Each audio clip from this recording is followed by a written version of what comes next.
Companion cell की वजह से जहां पर रिक्वायरमेंट है वहां पर ही पहुंचता है, और इसमें प्रेशर फ्लो का भी हेल्प होता है जो आगे हम देखने वाले हैं। ओके, सो जो ये है अपना कंपेनियन सेल, ये किस में मदद कर रहा है?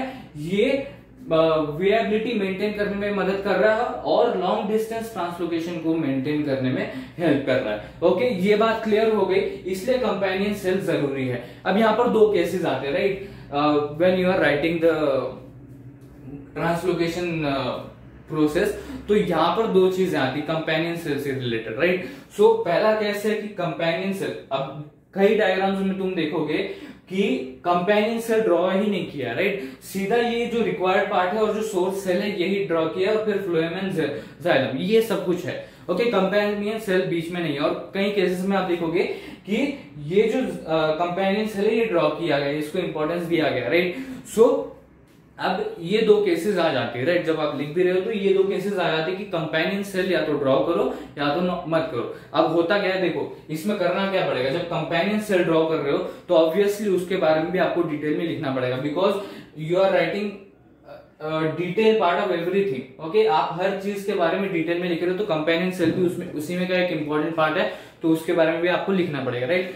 और दूसरा केस हो गया कि आप कंपेनियन सेल ड्रॉ मत करो। अब इसमें एडवांटेज क्या होता है, कंपेनियन सेल अगर ड्रॉ नहीं किया है बट कंपेनियन सेल तो आपने यूज किया है, ऐसा हो गया, तो उसमें क्या होगा, आप ब्रीफली टच करके वो मतलब कंपेनियन सेल के बारे में ब्रीफली बता के उसको स्किप कर सकते हो, जैसे कि हमने ट्रांसपिरेशन के इसमें किया था, राइट? रूट प्रेशर के इसमें जो मिनरल्स एंड वाटर है ये कैसे आते हैं वो हमने ब्रीफली बताया और फिर आगे स्किप किया और फिर आगे बढ़े हम, राइट? सो उसी तरीके से कंपेनियन सेल के इसमें भी चलता है, राइट? कि दैट इज ये जो अगर आपने ड्रॉ किया है तो ड्रॉ किया है मतलब आप उसके बारे में लिखोगे, राइट? ये एक होता है, और दूसरा जो है कंपेनियन सेल ड्रॉ नहीं किया होता है, राइट? सो उसमें क्या कर सकते हो आप, उसमें क्या एडवांटेज मिलता है कि दैट इज आप ब्रीफली बताओ और फिर आगे स्किप करो, बट ये भी किसके ऊपर डिपेंडेंट होना चाहिए, अभी हमेशा ऑप्शन 2 के साथ नहीं जाना, राइट? सो ये भी किसके ऊपर डिपेंडेंट होना चाहिए, on the marks and the on the time.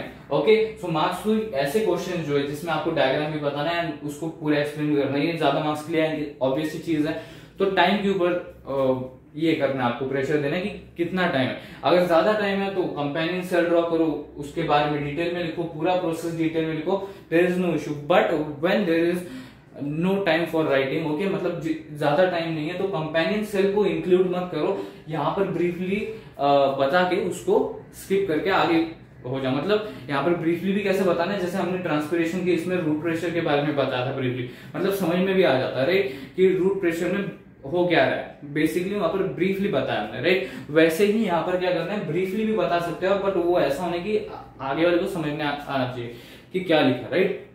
सो ये दो केसेस थे कंपेनियन सेल से रिलेटेड। ओके, सो अब वापस टॉपिक की तरफ आते हैं। देखो इंपॉर्टेंस ऑफ कंपेनियन सेल, क्या इंपॉर्टेंस है, ये कंपेनियन सेल क्यों है यहाँ पर, क्योंकि ये विएबिलिटी, दैट इज जो काम चल रहा है वो आराम से हो जाए, राइट? यहाँ पर क्या काम चल रहा है, फूड को यहाँ पर ट्रांसफर करना है, तो ये जो काम है ये आराम से हो जाए, सक्सेसफुली हो जाए, उसको मेंटेन करके रखता है। ओके, सो विएबिलिटी को मेंटेन करके रखता है, और जो लॉन्ग डिस्टेंस ट्रांसलोकेशन है इसको भी मेंटेन करके रखता है। ओके, सो ये दो चीजों के लिए कंपेनियन सेल जो है बहुत ही इंपॉर्टेंट है, right? That is why it's there. Okay, so ये जो छोटा सा पार्ट है ये आपको क्लियर हो गया। अब उसके बाद अभी वापस आते हैं हम हमारे पहले पॉइंट पे। ओके, अब इसको ब्रीफली शॉर्टली हम रिकवर करते हैं। तो अब तक हमने क्या किया कि ये जो है, देखो ये जो सुक्रोज है जिसको हम फूड बोल रहे हैं, राइट? सो सोर्स सेल्स मतलब यहाँ पर सफिशियंट फूड है, ओके, यहाँ पर अच्छी क्वांटिटी में फूड है, यहाँ पर नहीं, यहाँ पर रिक्वायर्ड है।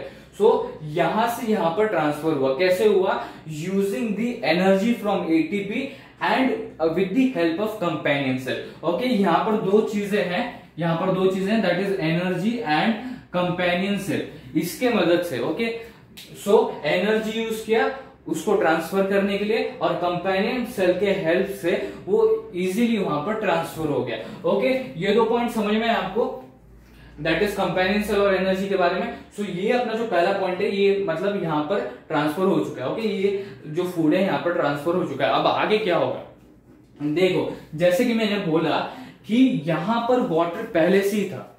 ओके, मतलब ऐसे समझो जैसे मिनरल्स एंड वाटर का किया था, राइट? कि जब रूट में जा रहा है वो ओके, जाने से पहले क्या स्टेट है कि मिनरल भी इसी स्टेट पे है, इसी कॉन्सेंट्रेशन पे, इसी क्वांटिटी पे है, और वाटर भी इसी क्वांटिटी पे है। बट जब मिनरल एड अप हुआ उसमें, तो क्या हुआ, मिनरल का कॉन्सेंट्रेशन हाई हुआ, उसका क्वांटिटी हाई हुआ।